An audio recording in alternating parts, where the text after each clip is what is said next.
And it's my honor to introduce the captain of the Membership Action Plan Initiative, Rotary International Director for Zone 33 and 34, Jeremy Hurst. Jeremy, take it away. Thank you so much, Andy. Greetings, fellow Rotarians and Rotaractors, and welcome. Today, you showed up for a little membership magic. And as we know from watching Harry Houdini, Siegfried and Roy, David Copperfield, or perhaps their very own president-elect Stephanie Yurchik, that only happens when you intentionally and meticulously craft a plan. So whether you're a seasoned leader, new to leadership, or just passionate about your club's future, this webinar promises to illuminate the transformative power of intentional goal setting, specifically in relation to membership growth and engagement. In other words, it's not magic, but what you create by doing so may well be. You'll also find that what you learn today applies beyond and to other aspects of your personal and professional Rotary lives. Professional development and learning is such an important asset that we offer our members, and one that I've always valued personally greatly. But why set membership goals and development plans? Well, we all know that failing to plan is tantamount to planning to fail. And as far as I'm concerned, that is very much the case. But try to imagine your Rotary Club as a vibrant, colorful tapestry woven together by diverse contributions of its members. Membership goals serve as the threads that strengthen this fabric, driving our collective mission forward with purpose and cohesion by setting clear objectives for attraction, recruitment, membership engagement, and retention. We're not only expanding our reach, but also we're creating greater experiences and enriching the lives of our members, prospective and existing alike. At the heart of effective membership growth, as well as all good planning, lies intentionality. It's not enough to hope to expand our ranks. We must strategically cultivate a culture of belonging and purpose.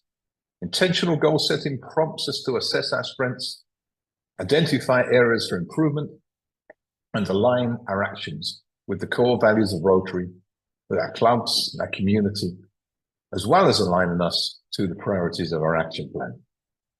By nurturing authentic connections, fostering diversity, and empowering members to lead with passion, we lay the groundwork for not only a vibrant and resilient club, but also for lasting change in our communities.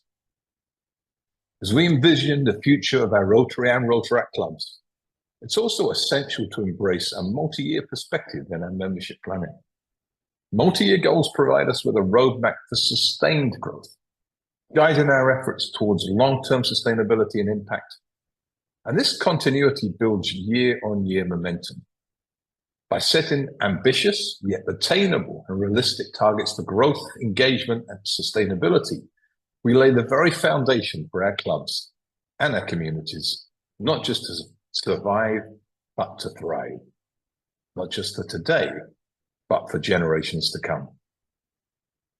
This strategic pursuit of membership goals through intentional planning is more than a task. It's a catalyst for transformation within our clubs and beyond. As stewards of this remarkable organization, let us commit ourselves to this important pursuit driven by intentionality, innovation, and a shared vision for a better future.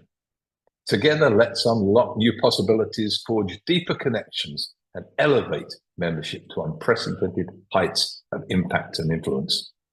Thank you for your dedication to Rotary and to Rotaract. Let's embark on this journey together, united in our pursuit of service, fellowship, and meaningful impact. And to guide us through how you can create membership magic by crafting a plan for success, let me introduce Mary Ligon, the current Assistant Rotary Coordinator and incoming Rotary Coordinator for Zone 34, and Sean Sawyer, current Innovative Club Advocate and incoming Assistant Rotary Coordinator for Zone 33. Mary and Sean, over to you. Thank you, Jeremy. I really appreciate your introduction and lead off in that with your words tonight. As you heard, we're going to talk about membership magic, but the magic is in creating a plan. And so we're going to help you do that. We will explore with two successful leaders how they crafted a plan for success this year. You will hear specific bite-sized ideas, so be taking notes, to create your plan for membership magic in the upcoming year. Our format tonight is in an interview style where my co-host, Son Shawyer, and I will ask questions of our guest. We want you to also submit your questions, so be sure to put those in the Q&A feature of Zoom, and we will incorporate those toward the end of our time as we usually do. First, let's start with why. Why do we need to set goals and plans? Well, I did some research because you hear this all the time. I thought the research was pretty impressive. You are 75% more likely to achieve goals if they are written down. Also, if they are challenging but achievable, that will lead to better performance 90% of the time. And then weekly progress reports increase your success rate by 40%. All of that adds up to, if you will write down your goals, make a plan, and give or have regular progress reports, you are 72% more likely to achieve those. And along with having deadlines all throughout the process. So let's set our goals, have an achievable target, and a plan to achieve those. First, let's introduce our first guest. So I'm going to turn it over to Sean to do that.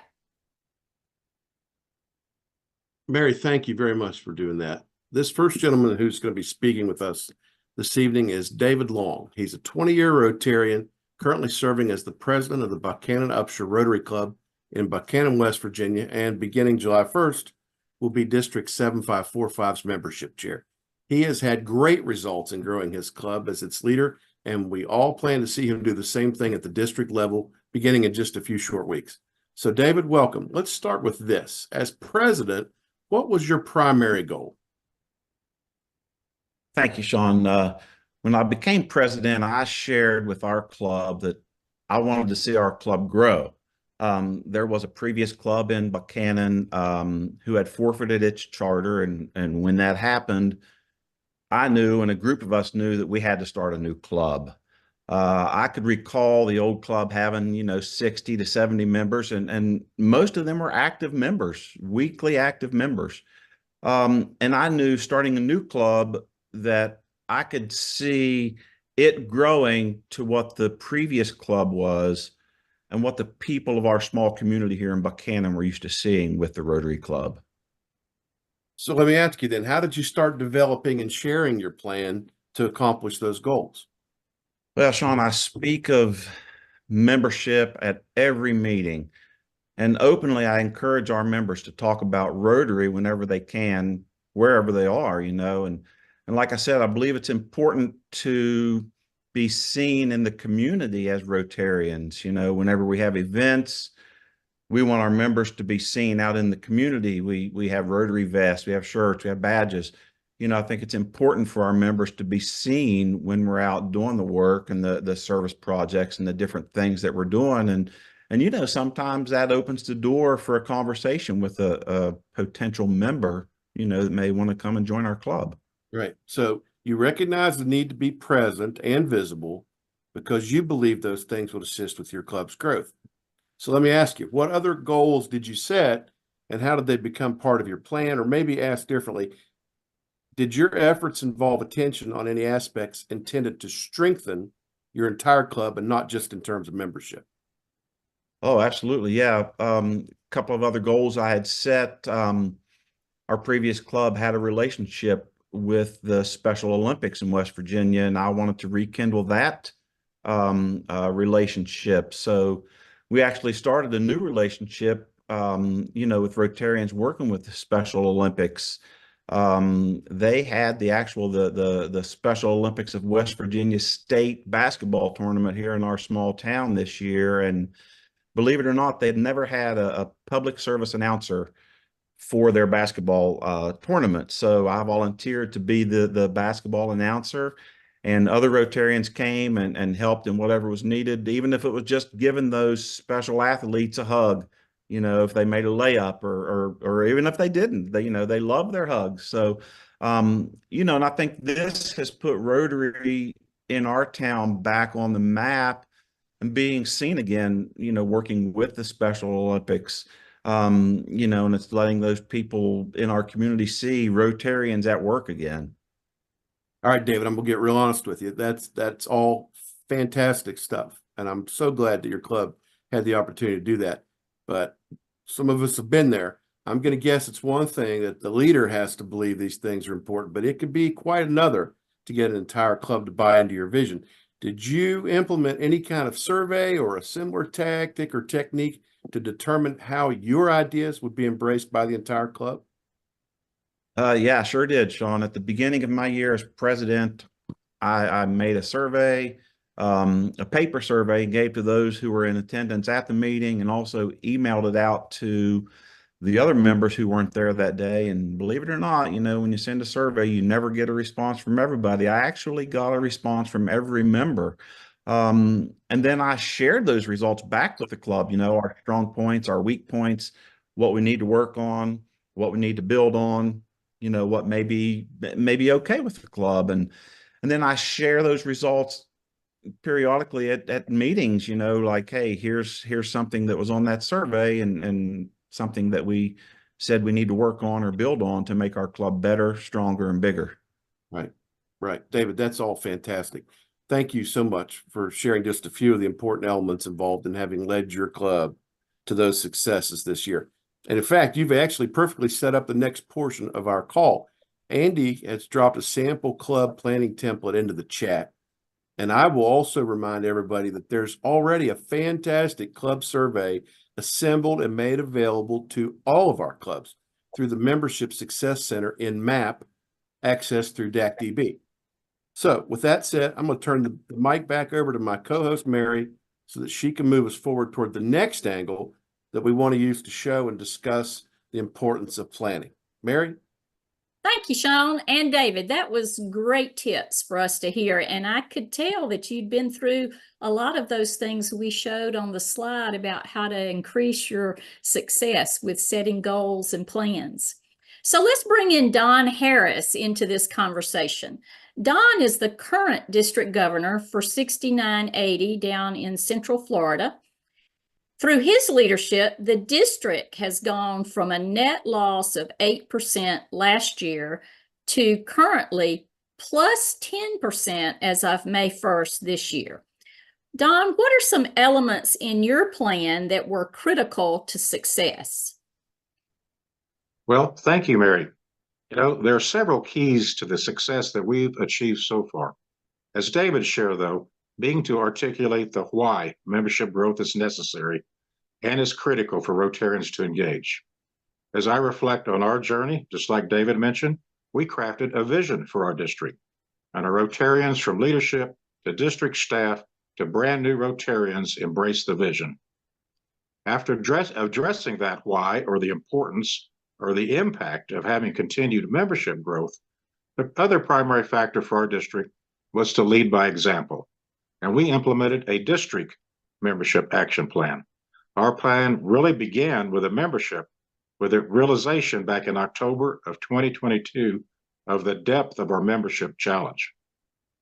Don, it really sounds like you're talking about basic leadership principles here regarding vision, understanding what the current reality is. If I have that right, what did you do to develop a plan? Well, after we came to the understanding that we needed to do something radical, we, as a DG line, going back and forwards, developed our plan. We solicited and received the support from our College of Governors, from our district staff, including the District Finance Committee, Public Image Committee, from our membership committees to put together this plan. It included additional funding in the president-elect and leadership training programs, adding committee members to the Membership and Public Image Committee, beginning an integrated marketing campaign, and working on multiple fronts. We assign teams to help us support our clubs, especially our at-risk clubs, to help charter a new club, and to form impact clubs. As a part of the integrated marketing, we wanted to use billboards, social media, and YouTube to promote Rotary. Well, that is great to hear the plans that you made as a district. And we have district leaders on here, so I hope they're picking up some tips for this. But for our clubs, we know that the magic of Rotary takes place in the club. So how did you translate this district plan into one where clubs like David's can develop and execute their own membership plan? Well, just as important as a plan is to encourage your clubs and to get your members to fully engage. And you begin with the surveys, as David mentioned, club assemblies, having them look at their year-over-year results, helping them understand that attrition rates are real and how they must begin conversations about how clubs can be more intentional and implement better solutions for whether they need lead generation, onboarding of new members, or try to increase retention of their members. Providing our clubs with this tangible tool, this membership action plan template, was such a meaningful step to first help them get started to being intentional about their membership attraction, retention, and engagement. Also, delivering a consistent message throughout the year, beginning with a leadership training for our president-elects and all club officers through every district governor official visit, every district communications was critical to maintaining focus on our goals and try to help build a better culture of membership in the district. Don, you also have an example of the magic of planning at the club level. Will you share that with us too? Oh, that'll be my pleasure. This is a great example reflecting the power of planning, if you will, and just as important, engaging your club members. And this comes from my club. When I was president, we started what we call our annual planning meeting. Nothing magic about that, but it's basically a club assembly where we feature fellowship, food, fun, and facilitated conversation. We set up roundtables and have discussion guides who are the members of our board that have 10 to 12 key topical issues for our club members to review and discuss.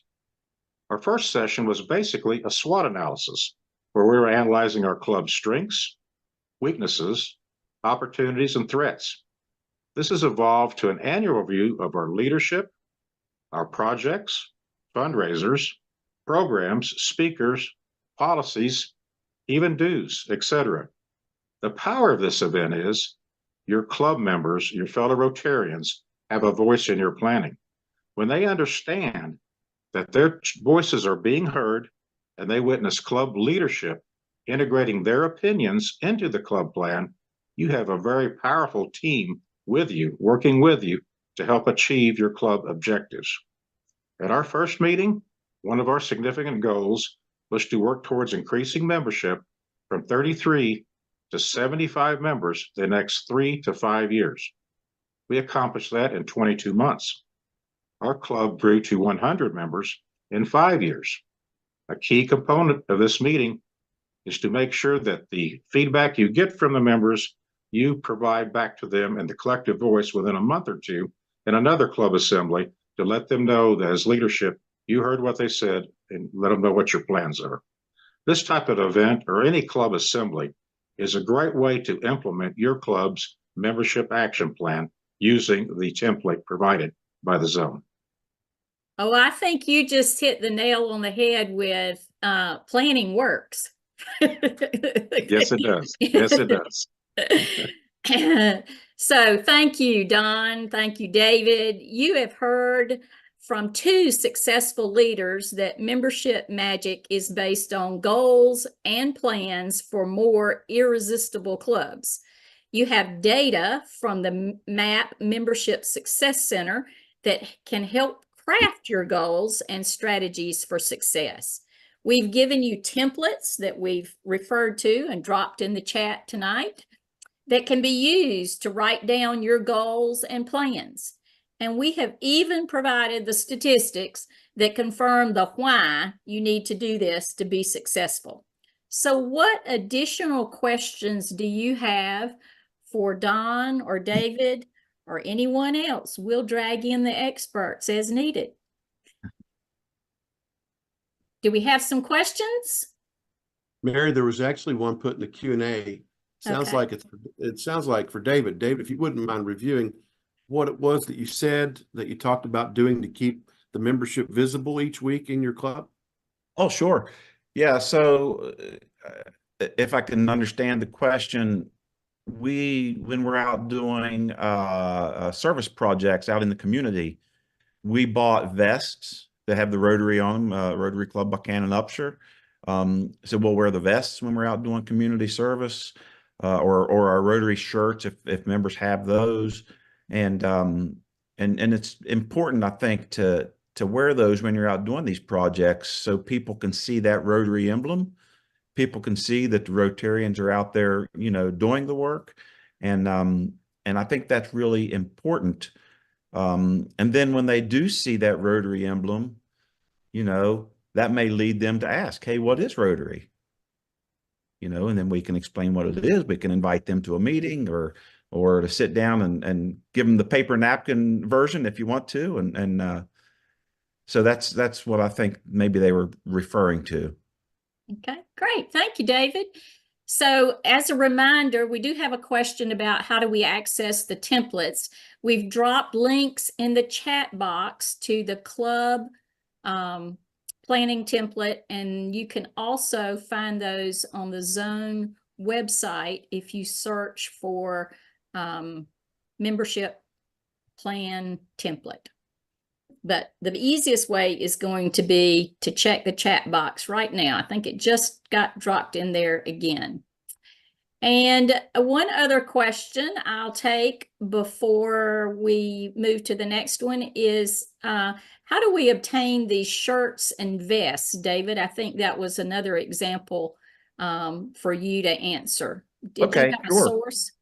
Yeah. We have a local print shop who is certified to print the Rotary logo, and we use them.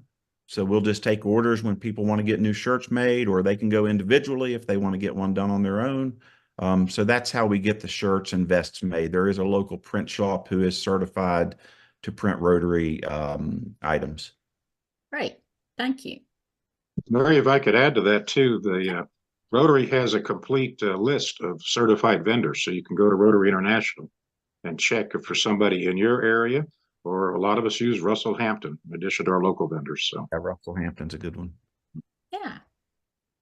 So do either of y'all use a red badge system as part of developing and engaging the new members?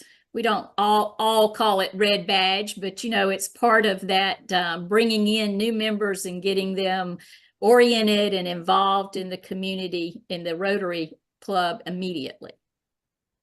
Don, do you do that in your club? Absolutely. That's something we, it's interesting in Rotary. You think you might start a new program. Maybe we restarted it, 14 or 15 years ago.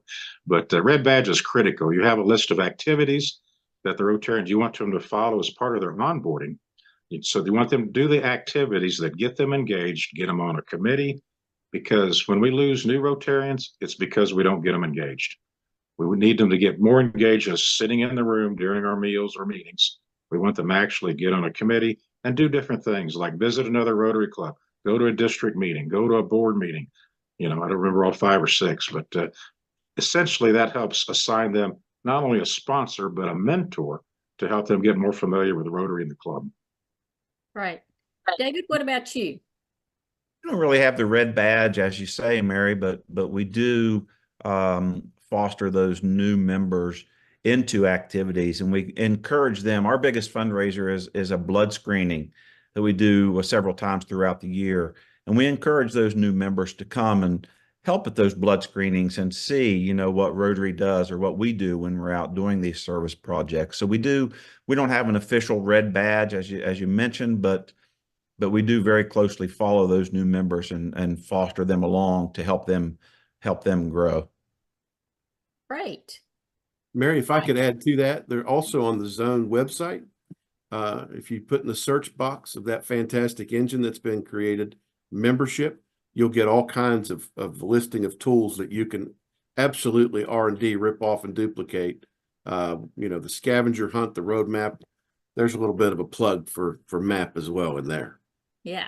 And I think this is testing my memory, but maybe it was the February webinar that we did was on engaging new members. And if you can go back and watch that at any time, and there were resources added to the zone library around red badge activities that you can reference. So now here's a tough question. How do you avoid complacency in a well-established club?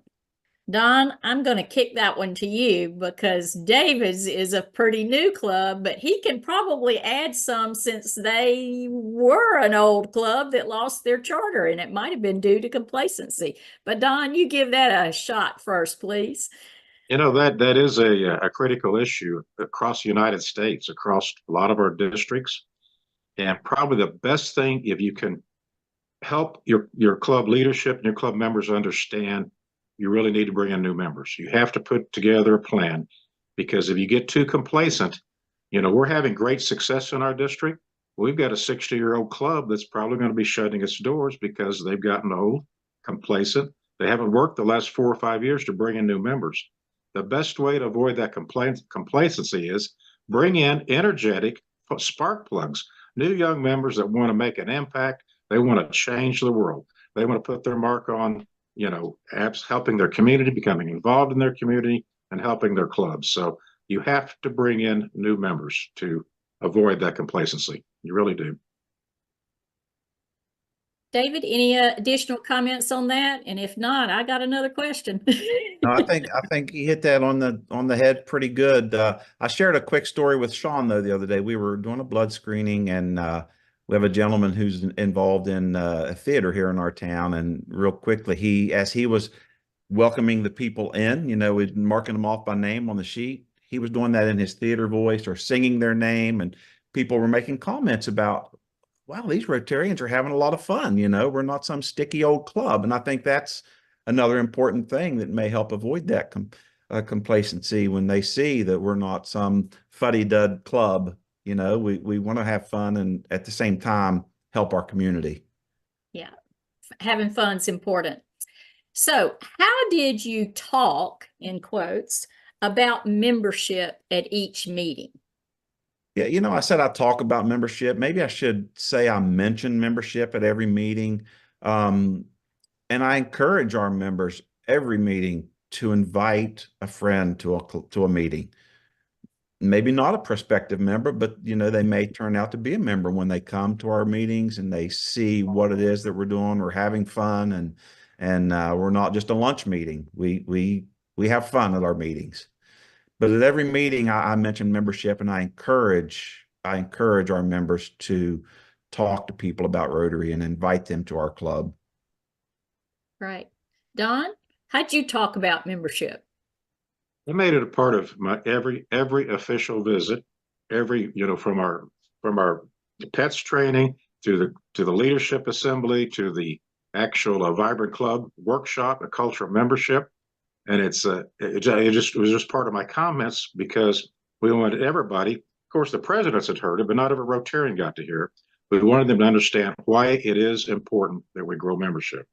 We really can't accomplish what we want to do in our communities or create hope in the world without hands to do it. So just talking through those stories, it's funny. Just recently, I had one club I was really worried about, and I had a really late club visit with them. But they're a small club, 15 members. They met in the lobby of a bank. And while we're talking through the impact Rotary has and what we do to help get rid of polio and why we need new members, and a lady in the drive-through of the bank wanted to know more about Rotary. I was cracking me up. She could hear us in the lobby of the bank.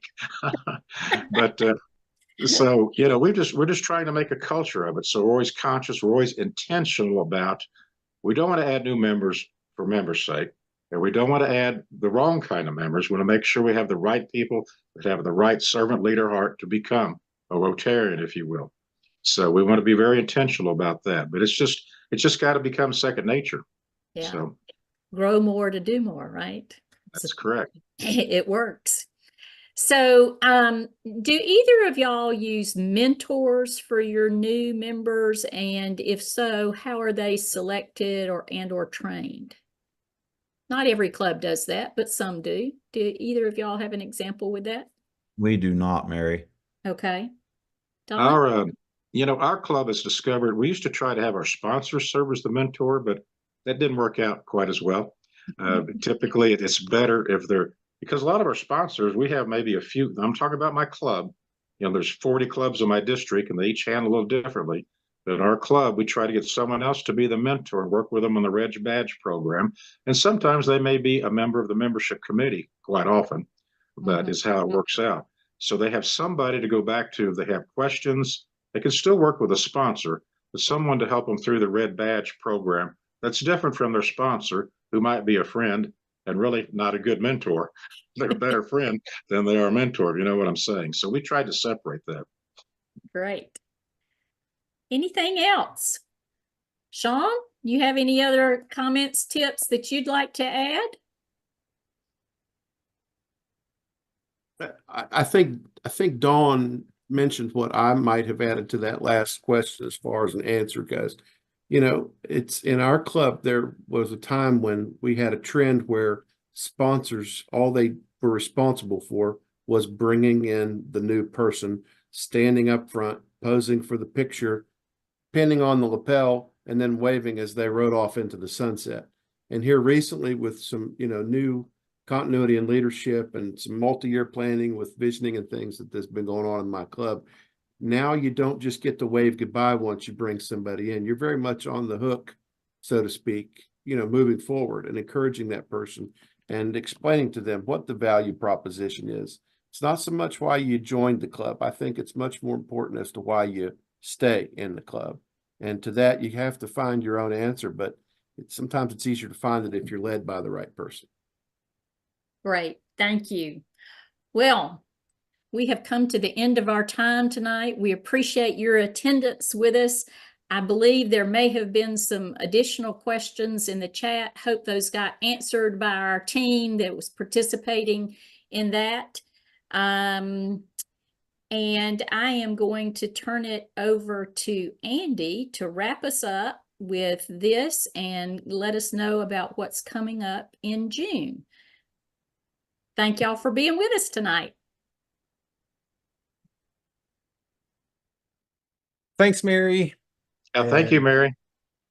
Thank you to David and Dawn, and I guess Sean too. Thank you all for sharing your words of wisdom regarding having goals and plans to achieve those goals. Now let's talk about our action item for the month of May. This month's action item is to report your strategies and actions to attract new members through June and maintain into 2024-25. You can report your club's completion of this action item at the link that was just placed in the chat. And if you have any questions regarding the awards program, please put them in the chat box as well.